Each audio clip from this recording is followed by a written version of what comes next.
आज की एक और बड़ी खबर यह है कि पाकिस्तान और सऊदी अरब के बीच एक डिफेंस एग्रीमेंट हुआ है। पाकिस्तान और सऊदी अरब ने स्ट्रेटेजिक म्यूचुअल डिफेंस एग्रीमेंट किया है। इस समझौते में कहा गया कि अगर पाकिस्तान और सऊदी अरब में से किसी पर भी हमला होता है तो उसे दूसरे देश पर भी हमला माना जाएगा और दोनों देश मिलकर उस हमले का जवाब देंगे। रियाद में सऊदी अरब के क्राउन प्रिंस और प्राइम मिनिस्टर मोहम्मद बिन सलमान और पाकिस्तान के वजीर आजम शहबाज शरीफ ने इस समझौते पर साइन किए। इस एग्रीमेंट की साइनिंग सेरेमनी के वक्त पाकिस्तान के आर्मी चीफ आसिम मुनीर भी मौजूद थे। सऊदी अरब ने कहा यह समझौता किसी देश के खिलाफ नहीं है। दोनों देशों के बीच लंबे वक्त से इस समझौते की बात चल रही थी, लेकिन जियो पॉलिटिक्स एक्सपर्ट का कहना है कि जिस तरह इजराइल ने कतर पर अटैक किया उसके बाद मिडिल ईस्ट के देशों को अपनी सुरक्षा की फिक्र सताने लगी है। इसीलिए सऊदी ने पाकिस्तान के साथ एग्रीमेंट किया। हालांकि पाकिस्तान आज से नहीं, पिछले 65 साल से सऊदी अरब को फौजी मदद देता रहा है। पाकिस्तान के former army chief retired general Rahil Sharif अभी भी सऊदी अरब में तैनात हैं। राहिल शरीफ आतंकवाद के खिलाफ बने इस्लामिक देशों के गठबंधन के कमांडर हैं।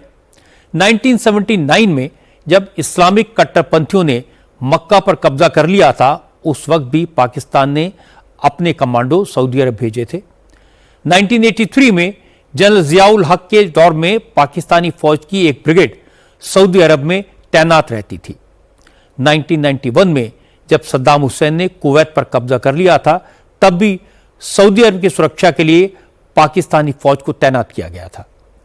इसलिए समझौते से कोई खास फर्क नहीं पड़ेगा, लेकिन पाकिस्तान के नेता और फौजी अफसर इसे भारत के खिलाफ बने मजबूत अलायंस की तरह पेश कर रहे हैं। लेकिन हमारे विदेश मंत्रालय ने इस पर नापातोला रिएक्शन दिया। विदेश मंत्रालय के प्रवक्ता रणधीर जायसवाल ने कहा, भारत को पहले से पता था कि पाकिस्तान और सऊदी अरब के बीच इसकी बातचीत चल रही है, इसलिए एग्रीमेंट की फॉर्मेलिटी कोई बड़ी बात नहीं है। इस समझौते का भारत पर कोई असर नहीं होगा। अगर कोई असर होगा तो इसको एनालाइज किया जाएगा।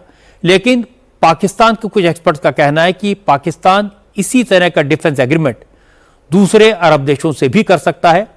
पाकिस्तान के पूर्व विदेश सचिव एजाज अहमद चौधरी ने कहा कि सऊदी और पाकिस्तान के समझौते से भारत को कोई फर्क नहीं पड़ेगा, क्योंकि जब मई में भारत ने पाकिस्तान पर हमला किया था तो किसी अरब देश ने पाकिस्तान की मदद नहीं की थी। सऊदी अरब और पाकिस्तान के बीच जो समझौता हुआ है, ऊपरी तौर पर देखने से कुछ लोगों को लगता है जैसे पाकिस्तान को सऊदी अरब का मिलिट्री सपोर्ट मिल गया। ये इंप्रेशन क्रिएट होता है कि अगर कभी भारत और पाकिस्तान की जंग हुई तो सऊदी अरब की फौज पाकिस्तान का साथ देगी। लेकिन इंटरप्रिटेशन गलत है। इस समझौते का भारत से कोई लेना देना नहीं है। सऊदी अरब के पास अपनी कोई ऐसी फौज नहीं है कि वो किसी के लिए लड़ सके।